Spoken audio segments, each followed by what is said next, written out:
Oh, okay. You said up here that the novelty of being here isn't there for you guys and that you have a job to do. When you're doing something as a program for the first time when you're doing something as a program for a first time in a century, how do you balance that? We've got a job to do, and how do you enjoy this? Yeah, we're still in our preparation process, right? We all understand that. Obviously, the last 2 years, it's been a great story, right? And it's been fast progress, kind of surreal to some degree. It's a big story nationally. I get that. And but that's separate, sort of, from our team mindset right now in terms of us physically being here and what our intentions are today, what we got to get done today. So it's been great. We've got a lot of momentum, but we're playing a great football team. And Miami, tenacious up front on the defensive line, really physical on the offensive line, big running back, athletes everywhere, playmakers at wide receiver. Special teams are very good. They're playing on their home field, right? They didn't have to travel. So it's a big mountain we have to climb. Over here. Hey, sorry. Hey, Coach, a lot's been talked about how you make the right pieces fit on your roster. When it comes to talent evaluation, what was the one, maybe a couple things you took from Coach Saban that have paid off for you here? Yeah. When I was with Nick, there was an evaluation sheet, and supposedly when he was with Belichick at the Browns, he had sort of come up with a sheet or had a large impact in that. And ankle, knee, hip flexibility, toughness at every position. Ankle stiffness, hip stiffness, knee stiffness, fatal flaws. It's start-stop game. Generate explosion from those three facets of your lower body. That would be the biggest things from a personal standpoint. I learned from my mistakes, and I think most of us, that are aspire to achieve at a high level, either learn from our mistakes or we don't progress, right? So, when I was young, we took some potential guys. We had to. When I was with Coach Majors at Pitt, we didn't have much, didn't have facilities, didn't have money. We weren't very attractive to recruits. We took a lot of guys that had certain qualities but hadn't quite put it all together. So I learned from that. To me, there's a lot to be said about what the guy's made of, his intangibles, and his moldability or coachability, what kind of teammate it's going to be. You still have to have a certain level, obviously, of athleticism to be successful at the P4 level, right, in the Big Ten. But you get the right group of guys together that combine to a team, and they're good decision makers, they're good people, because you got to make decisions on the football field too. And you got to play with discipline, and you got to play with poise, and you got to play with confidence and consistency, and have day in, day out consistency to a high standard and expectation. And that's what these group of guys have done to this point. But, there's a lot to be done yet. And they understand that. Curt, to that end, a year or so ago, you're looking for your quarterback. You land on Mendoza, obviously. What was it at the time before you knew that made this seem like a good fit? I was aware of Fernando because we had Alberto, the younger brother. He signed with us at JMU. Tino Sinceri signed him. He had won 2 state championships, was a special family. They were all high achievers. The mom had gotten sick. I knew the dad a little bit. So, I'm a tape junkie, and I would see Fernando on tape maybe from 2 years ago when I'm watching Red Area Pass or something. And then when he went in the portal, he was a talented guy. Didn't take many plays. Had a lot of physical attributes. Knew what kind of family he came from. We had Alberto in the program. So he got here, and he done a great job of developing. Tremendous job. And he's probably played better after he won the Heisman, which is a real credit to him. But we got one more to go. So that was an easy decision. I know. Coach, how has your team been able to handle the pressure of these high-stakes games, especially these last 3 or 4? And how do you anticipate them handling Monday's pressure? To me, it's noise and clutter. You stay focused on the here and now, control the controllables, be detailed in your preparation. That gives you the most confidence going in, gives you the best chance. And because we have so many guys on this team that are older and have started so many games, the moment has never been too big. We have not always been perfect, but we've been very consistent in all 3 phases.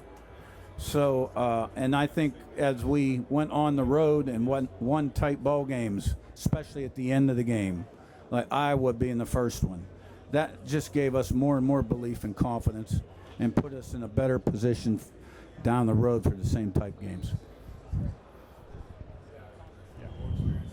All right, Coach, we got a huge smile from you after the last game, and you said you wanted to crack open a beer. Tell me, when did you crack open that beer and what kind? And It was Hoosier beer. Hoosier beer. Hoosier beer. You ever hear of Hoosier beer? I have not, and I live in Indiana, so I'll have to check it out. Yeah, it was shortly thereafter. Just one only. Okay. Yeah, at my age, you drink 2, you fall asleep. And then you said, when you came on and you said, Google me, I win, did you think in 2 years, you wanted to be successful, did you envision being here on this podium to play this game on Monday? I don't think I ever thought that far ahead, honestly. It was such a quick hiring process. And then when I got here, I found out so many things I didn't know, 10 offensive starters in the transfer portal, and some other things that, like 2 universes colliding. We pretty much won championships year in, year out, and doom and gloom on the Indiana side. And that's kind of why I got out there a little bit the way I did. I knew I was out on a limb. I had to find out if the fan base was dead or on life support. The basketball game was the first thing. And then Google Me was our press conference, signing day press conference, when I asked the same question for about the 14th time. So I had a lot of confidence in myself and the staff because we had success. That's why I took the job. But I can't say I ever thought this far ahead. Hey, Coach. What do you buy into? You know, when they started paying players a lot, there was this idea that you just had to pay to get 4- and 5-star recruits, and you had to bring in the very, very best. I think we know that Indiana doesn't have 5-star recruits, so is that all, frankly, BS, and it's just a matter of what you do once you get the players? This game's all about recruiting, development, retention. The development piece is huge. Derek Owings, our strength and conditioning coach, been with me 6 or 7 years. He's always in high demand. Does a tremendous job. And then the way you coach them in the meeting room, the way you practice, the things you put in their head. There's a lot of guys out there that can play, and development and consistency are the 2 key factors. I really, honestly, have never looked at a star in my life. I understand they're out there, 4 stars, 5 stars, and all that good stuff. If a guy can play and he's got the right stuff in terms of intangibles, and he's a worker, and he loves the game, he loves football and the process, and he's got enough physical ability, he'll develop. Hey, Curt, Mario was in here earlier talking about his early days at Miami and seeing that program kind of come from a program nobody believed in to what Miami became. This is not a sport that welcomes new parties to the big boy table very often. Do you see some similarities in maybe how Miami was built and became what it was to what you're trying to do now at Indiana? In terms of the result, probably. In terms of the product and what you're getting, probably not. Curt, could you describe your sense of humor, and are there ways that you use it to make points with your players? Absolutely. It would be hard for me to describe my sense of humor because I see it all and I hear it all. But I make my points, and I have a way of getting them across to the kids in as few words as possible. And I think Brian Haynes said it best. I read something 2 weeks ago. He had said, get it across in as few words as possible with the most amount of impact. And that's been my philosophy for a long time. And if I've got something, a point I need to make, I'm going to hit him right between the eyes. Coach, you mentioned when you got here, you had to see what the level of fan support was. Fast forward to today, you have Mark Cuban hopping in to support the program. A lot of schools seem to be doing that as well. What's the experience been like to have that level of support from an alumni who's stepping in saying, I believe in exactly what you're doing. I'm gonna contribute directly to it. Yeah, well, Pete Yonkman runs our, he used to run our, now everything's changed. And Mark Cuban's gotten involved too at a level. And, if Mark Cuban wanted to give $10 million, that would be like me donating $10,000. But we're glad that he's involved, and if he keeps doubling his donation, it'll be big one day. And it takes a village, it takes money, but it's not all about money. We got a lot of alums, a lot of rich alums. But Mark Cuban is a very visible guy. He's from Western PA, born in the same hospital, him and I. We kind of hit it off right off the bat. And, to have a guy, he's got, instant recognition, which only helps. Curt, right? The practice before the Rose Bowl, you were disappointed with the team's performance. Was that the last time that they failed to meet your standard? And what's the expectation with today's practice? No, I would not say that. And we'll find out because I have a press conference tomorrow, right? And we'll see how today goes because first practice on site is a challenge. Curt, a lot has been made of your sideline disposition. The cameras always seem to find you. So, one, have you heard from family and friends on that? And then two, internally, so much to manage. What are you thinking about actually in those moments? I'm always just trying to anticipate, think ahead, because there's a lot of critical decisions you got to make that can affect the game. And trying to take emotion out of the equation. And, I see it. Yeah, everybody sees it, right? Curt, you mentioned the uphill battle of having to play Miami in their home stadium, but the Indiana fan base has really turned out for these bowl games. Do you have that expectation that we'll see a lot of red in the stadium again? And have you been surprised by how the fan base has responded to this team, mentioning the doom and gloom that was coming in when you came in? Yeah, right. Yeah. Well, I think we'll have a great showing. It probably won't be like the Peach Bowl, but we'll have a great showing. I have not been surprised the way they've traveled because once we got rolling year one, we were selling it out and they couldn't get in, and it's only grown and grown. Sig, there's sort of this high-stakes game that's going on in the quarterback transfer portal that you've had to play.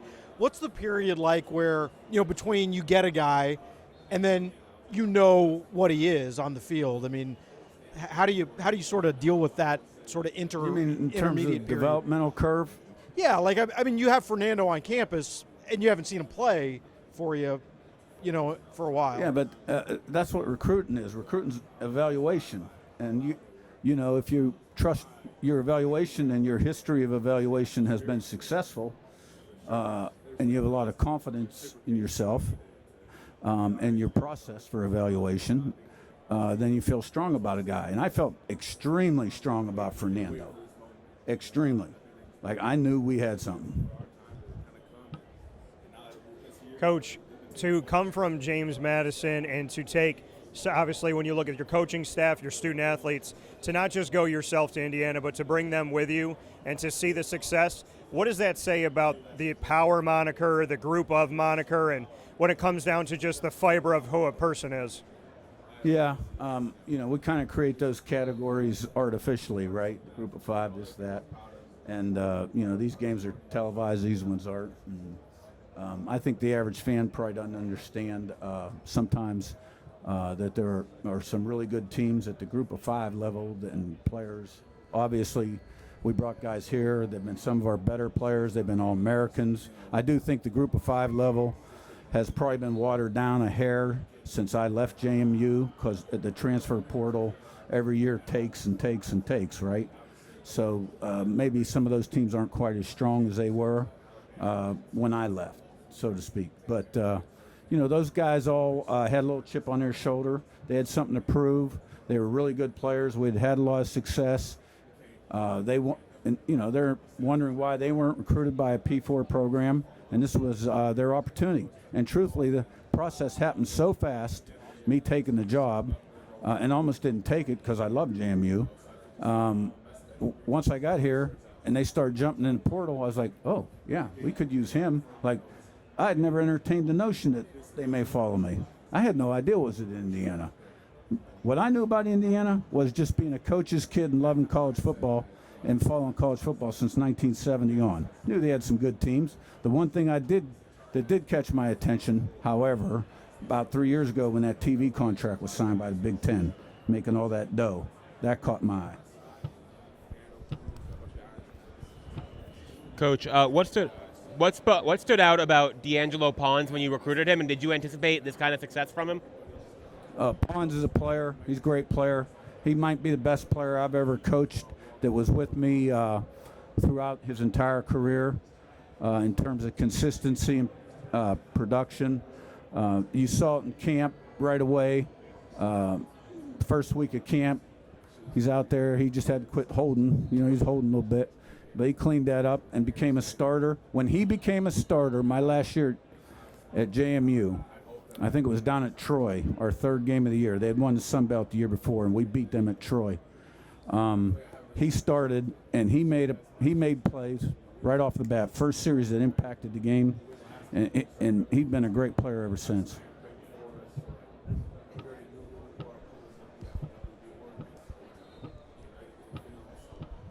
Curt, I think there's this notion out there that you are like a magician who has figured out this magic trick to make Indiana become great all of a sudden. Do you view it as like you've done something special here, or is this just you're repeating your process that you've done everywhere and it's working here? Yeah, I'd say B.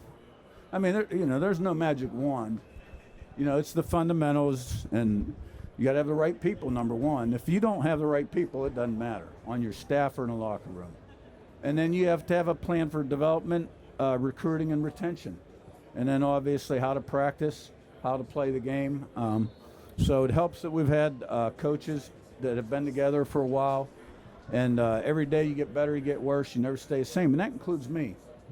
Every day, if you're not striving, someone else is, so you're getting worse, right? And I'm a film junkie, and I mean, we're not way out there like, wow, what a scheme. But, we're fundamentally sound, and we find the right matchups up to this point. And so, no, there's no magic wand. I'm no wizard, that's for sure. We do have a play called Wizard that we put in for this game, however. Coach, I think the casual football fan would be surprised to hear you say that you almost didn't take this job, that you almost stayed at JMU. What flipped your thinking to decide IU is the place? Well, it was Wednesday night. I just got back from Indy talking to Scott and the president, and I had a pretty good idea they're going to offer me the job. And I'm laying in bed with my wife about 8 o'clock at night, and I said, I think I'm just going to stay. I like this place. And Scott didn't give me a chance. He called me up and said, congratulations, you're new head coach at Indiana, and we're going to kick some butt. And I said something, about 5 or 6 words I can't say here, hung up the phone, and that was it. So he didn't give me a chance to say no. He told me I'm the new head coach. My wife said, you should have seen that look in your eye. Like, what did I do?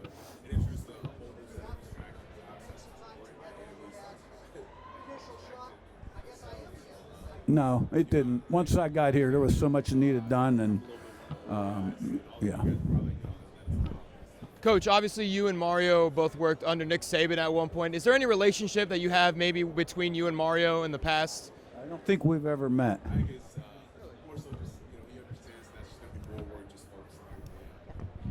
So, Curt, everybody has a fatal flaw, something that's annoying or something they do wrong. People would think that Fernando does not do anything wrong, does not like he cleans his room and he's like this perfect person. What is his fatal flaw?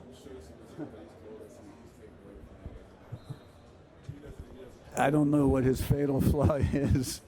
I know he's a good quarterback that really developed a lot and has to play well this week.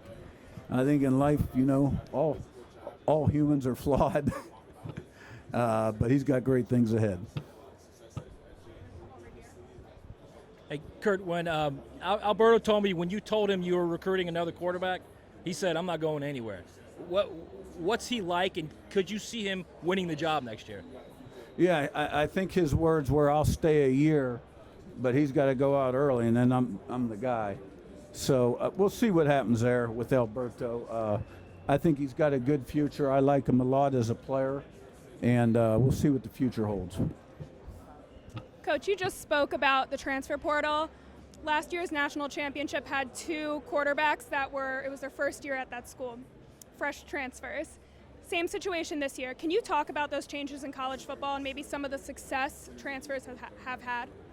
Well, it is a little bit like free agency now, and I'm not going to go too far down that road.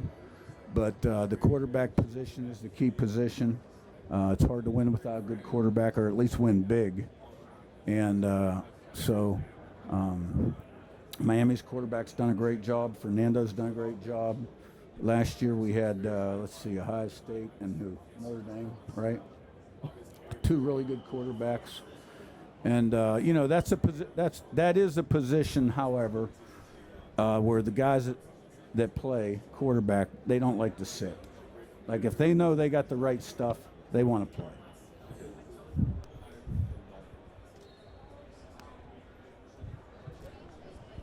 Coach, I was just listening to Pat Coogan talk about Miami's defensive front, talk about how violent and twitchy they can be. How would you describe Miami's front guys, the Baines, the Mesidors on that line? Oh, they're great players, both ends, all the inside guys. They play a lot of people. And I know how Corey coaches. It's schematically it might be a little different, but I know the philosophy's not much different. And, he's got them creating havoc and TFL, sacks, stop the run, playing with an edge, nasty edge. And, I'm extremely, extremely impressive group. Those guys are going to play a lot of football when their college days are over. Coach, you mentioned Coach Heatherman, and obviously you worked together for a few years, and you said kind of like what he does and how he does it. What have you seen from him and how he's grown and how he's matured as a leader on the defensive side, and just what it's like to know that once you were on the same side, now you're on the opposite side? Yeah, well, we actually don't communicate a ton anymore, but I loved him. I didn't want him to leave. We had a great relationship. I really thought a lot of him. And then, you're so busy. He's busy, I'm busy, that it's hard to. But, we exchange texts occasionally. I've seen schematically a change. I can't talk to his growth as a leader because I'm not with him day to day. But I always thought he was a great football coach. Fortunately, I had Bryant Haynes, who I think is the best in the country. And they're different. They're different guys. Corey's a hard driver. And you'd be shocked to know that Corey played quarterback in college. And I used to joke him all the time. I heard you had no touch when you threw the ball. You find that hard to imagine knowing Corey, right? That he wouldn't have touch as a quarterback. But Corey's a great football coach. He's done a great job here. Hey, Curt, just a housekeeping question about Brendan Frankie, your long kicker.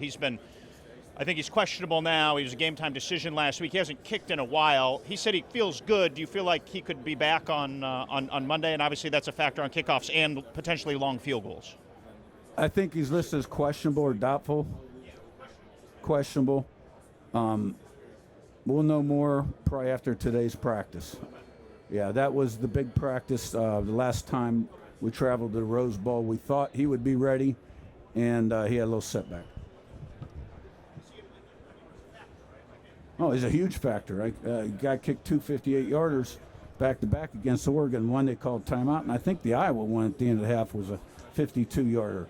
And we're talking like 3 seconds ago in the half. which were huge points, and every kickoff through the end zone.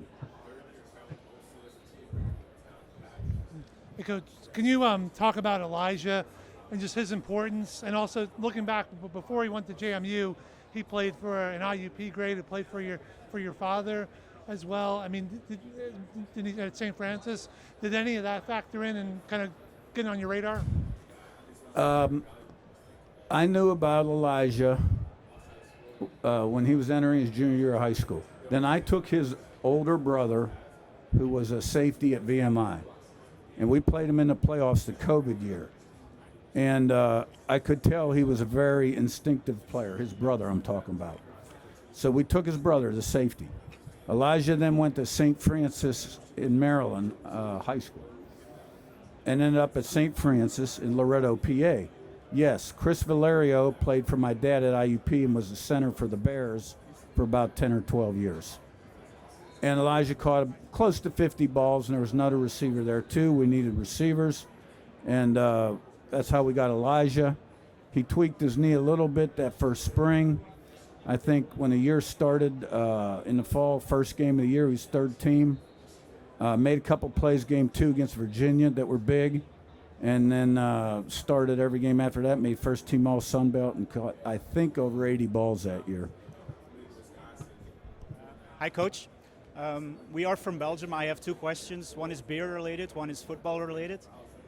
You've been known to say that you like to crack open a beer after a win. Might I suggest a cooperation between Belgian beer and Indiana brewery called Shark Pants to open after the game? And then second, you guys have been blowing out teams lately, but people seem to forget that you had some close games like the Penn State game, Oregon game earlier in the season. What has changed since then? I mean, you're going to play close games, and you got to find a way to win them. And if the one thing about this team is they have played like we want them to play. Certain things we preach on the opening kickoff to the end of the game, and they've tried to do that pretty consistently. And if you do those kind of things, you got enough talent, you should win your share of those close games. And the Penn State 2-minute drive was huge, obviously. Our backs were really against the wall. And I think one of the reasons that we have so many lopsided scores, and it's not that I throw the ball when we're way ahead, because I don't. Ladies and gentlemen, please stand by as the Hoosiers rotate podiums.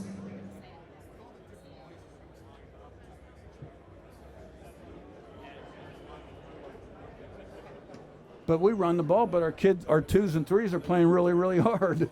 So the point total goes up. They want to know if you have an answer to the beer. Give me the question again. Say it again. Well, we are from Belgium, and Belgium is the country of beers. And you made the remark that you like to crack open a beer after the game, so I thought, why not have a good cooperation between, it's a beer brewed in Belgium, but in cooperation with an Indiana brewery. So it's a fine India Pale Ale. You find our equipment guy and have one of those cold ones in the cooler for after the game, if we're fortunate enough to come out 1 point ahead. Coach, how do you actually teach discipline on the field? Is it as simple as we run sprints for penalties? What's the actual good cop, bad cop science to that? Well, there are a lot of things that go into it, but in coaching you get what you demand. And if you're not coaching it, you're allowing it to happen when you see something you don't like. And we want to do everything to a high standard, and there's got to be accountability when guys can't consistently meet the bar. Discipline on the field is getting 11 guys to do their job, because when you get 11 guys to do their job consistently, play in, play out, it's not addition, it's multiplication. The challenge is only not that play in its entirety, it's all the plays not affected by success, not affected by failure, never satisfied, right? And there's a lot of things that go into that to get 11 guys to do their job. And then when you do have success, act like you've been there before, right? And we also want to be, we're one of the lowest penalized teams in America. and always have been. Play smart, disciplined, poised. All those things are discipline. And we're number one in the country in turnover ratio. That's discipline. And if you want to be good in anything in life, you got to have a goal, and then you got to be committed to it, and have the discipline day in, day out to work toward your goal, the work ethic, and the mental toughness to persevere. And, that all goes into discipline. Hi, Coach. Coming from Ireland, look, I think there's a lot of coaches in any sport that can learn a lot by the mindset you instill in your players from day one. Is there anything specifically that you think you teach to your players that could come across to any sport and could transfer to anyone in any field in life? You take over a losing program, you got to change the way people think, right? And you got to give them the belief that if they do things the right way, prepare the right way, there's no self-imposed limitations to what you can accomplish. That 95% of the game in season is right between the ears.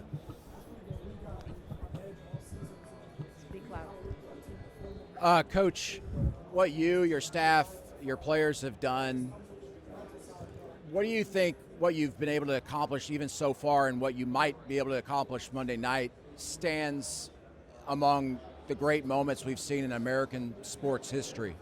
So now I'm a sports historian too, huh? That's for you guys to figure out.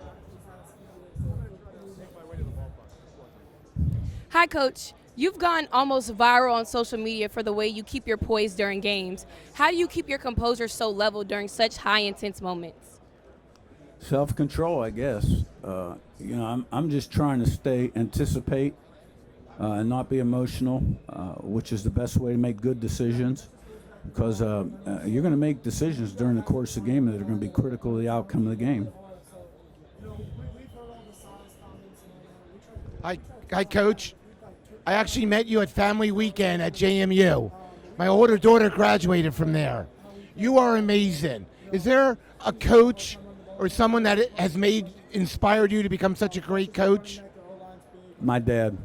Your dad? My dad was a great role model growing up. I was the oldest of four, and he led by example, and he had a presence about him, and he had great work ethic, discipline, commitment, and he was back then, grew up in Western PA. Everybody worked in the mill or the mines, and he went to college and became an assistant at Pitt, Princeton, West Virginia for volleyball, became the head coach. Then came down with cancer my senior year of high school. And was given his last rites twice. So, he didn't really get to finish what he started there. But yeah, he was my inspiration. And you're my inspiration. Thank you.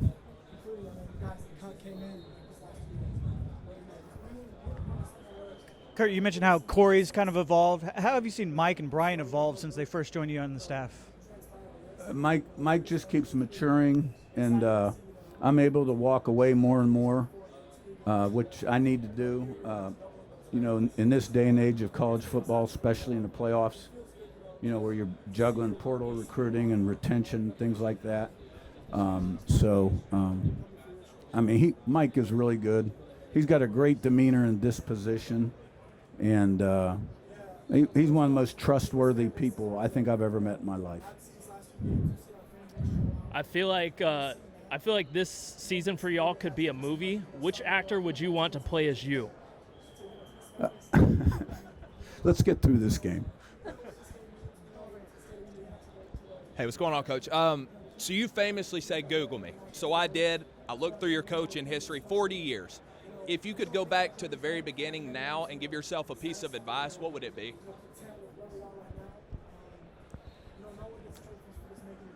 I think I had to walk every path to become who I am today. So I don't have any regrets.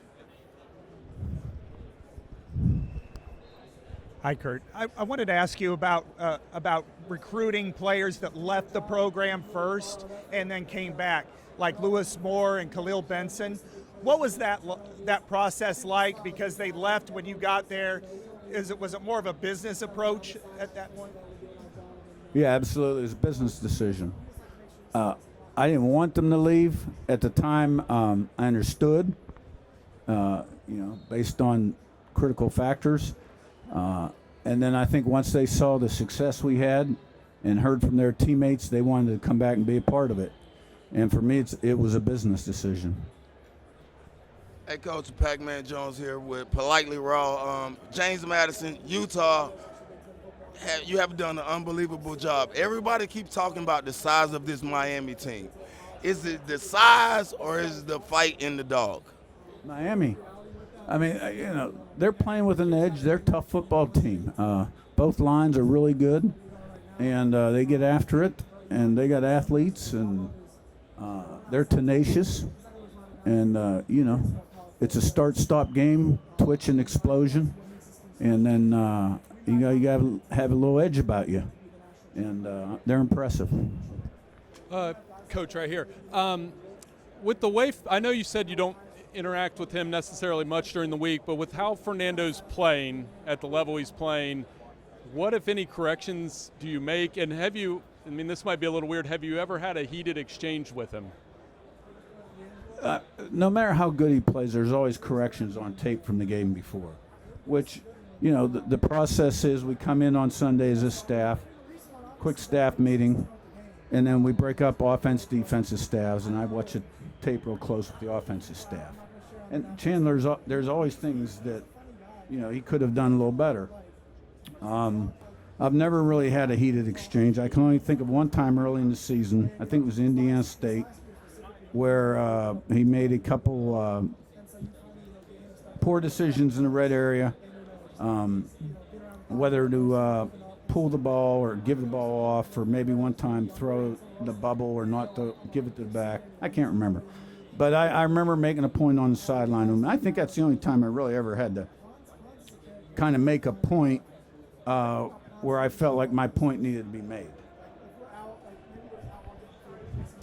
Hey, Coach. Lane Higgins from the Wall Street Journal. One of the benefits of having an experienced graduate transfer quarterback is the experience, but the downside is that they're probably only going to be with you for a year, maybe two. So in this day and age, how do you go about building a roster and, continuing to potentially build a dynasty, if that's what you're aiming for, when you have players that you're only getting them for a small amount of time? And you started the question out the quarterback position, right? Well, every one of our quarterbacks since 19 has been player of the year in the league. So we're doing something right, and they've all been one-year transfers since the first two. I guess Curtis Work was not, but he led the country in QBR. And we've already got one committed for next year and in school. That's part of it, I guess. It'd be nice to have a guy for a few years, but when you've got a chance to get a guy that can play winning football, that's been through the wars, that's the way to me, it's an easy decision. Because you got to win every year. Now, there's no, in 5 years we'll be good. That was a long time ago. So it's not a perfect world, college football. A lot of issues, obviously. You got to improvise, adjust, be light on your feet. If you want to thrive and survive.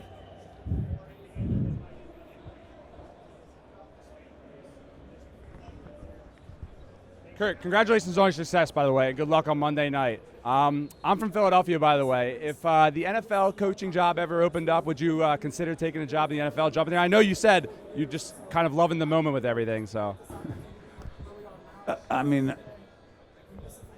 not an NFL guy. I made that decision a long time ago when I went with Chuck Amato to NC State in 2000. I had a chance to go with the Packers, Tom Rosley, Mike Sherman. Favre was in his heyday, kind of like an assistant. I think Darrell Bevel got the job. Ended up taking the job. I declined the opportunity. I almost took it. That's when I made the final decision. And I've always been more of a college football guy. Hi, Curt. Obviously, this has always been the goal for you guys, but to actually be in this position, have you taken any time to reflect on how far your program has come? Well, I get asked that a lot, and not much time now because there's always something that needs done. Every week brings its challenges this time of year in college football. So when the season's over, yes, but really the focus now. I have said a number of times it has been kind of a surreal thing, but our focus right now is what we got to do today to put ourselves in better position. Hey, Curt, I wonder, being an assistant for almost 30 years, how did that shape your ability to scout kids, to evaluate kids, develop? I wonder, being an assistant role that long, it helped you along the way as you built rosters. Well, yeah, I think I was 28 years Division I assistant, I think.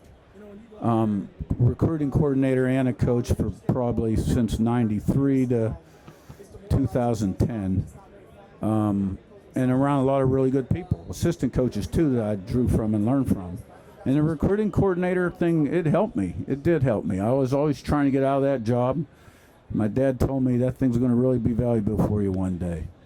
And so at the end of the day, I was hitting the big 5-0. I had a couple girls in high school that wanted to be doctors. Son was a freshman at Alabama. And I didn't want to be a 60-year-old career assistant. I grew up in the business. I tracked assistant coaches and families and careers, and that I didn't want to do that. So I bet on myself. And but I didn't wake up every day at IUP like I got to be a P4 head coach, right?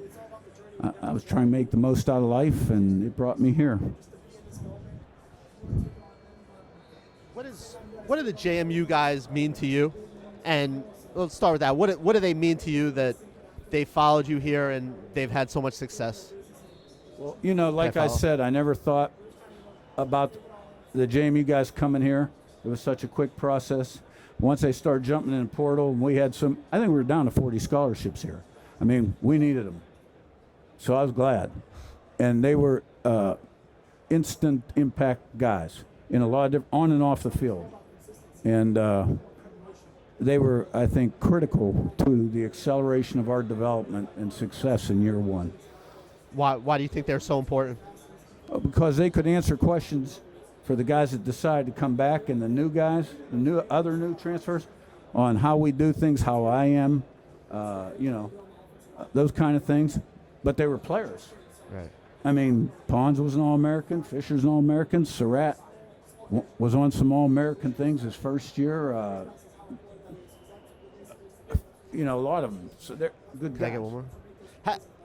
With Fernando, there have been stories that, from the spring and the summer that a lot of people didn't necessarily see this coming.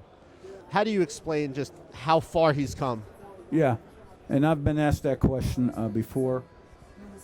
Every one of those quarterbacks, DiNucci, Cole Johnson, Centeo, McLeod, Curtis Rourke, Mendoza, all player of the year in the league, except Rourke, because Gabriel won the Heisman, but he won QBR. Not great the first half of spring, a lot better the second half of spring. They have a good summer. Fall camp, different player. Better at the end of fall camp, and then they build on their success early in the season, and they just get better and better and better, because with success comes belief, and with belief comes confidence.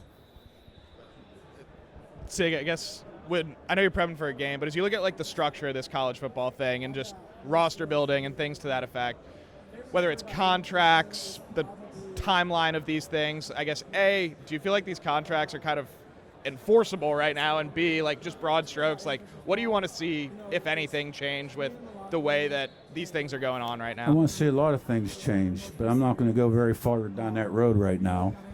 I'd like to see rules that are black and white and ink, and that we all follow, and there's consequences when you don't, and we don't have that. We got a lot of gray area and ambiguity. Coach, we've learned a lot about the Mendoza family this week because of where we are. We always talk about high character guys when you're recruiting. What have you learned from the Mendozas and the story we've seen about them this year? I knew where they came from, so I think the older one, Fernando in particular, I saw how one guy could kind of bring a team together. You know, you can have close, tight teams, but this team here is extremely close. Like, he was like the glue sealing the open edges and cracks. You know what I'm saying? Which probably to a degree I'd never seen before. Coach, why was it important to bring Grant Wilson in, even though you knew he probably wasn't going to start, and how has he added to this quarterback room as a future coach? I can't remember if I brought Grant in after Fernando or before. After? Okay, then I was probably thinking about the number 2 or 3 job. He, you know, when he started for ODU against us at JMU, he played pretty well that night, and they had a high-powered offense. So he's coming back for one more too. He'll be back. Last question right here. Hey, Curt. How much did you rely on the players that you had brought from JMU to help deliver your message early? Were they an important part of helping the holdovers understand what you were about and what your scheme and your system were about? Well, I never asked them to do anything. Anything they did on their own. But, you know, they were the kind of guys that were going to make the program better and bring the team closer together. So that's why I think they were so critical to year one success. What do you think of Fernando's public speaking skills and how he's able to represent the program? He's incredible. I take notes. That's it. Thank you. Thanks, Coach. Thanks.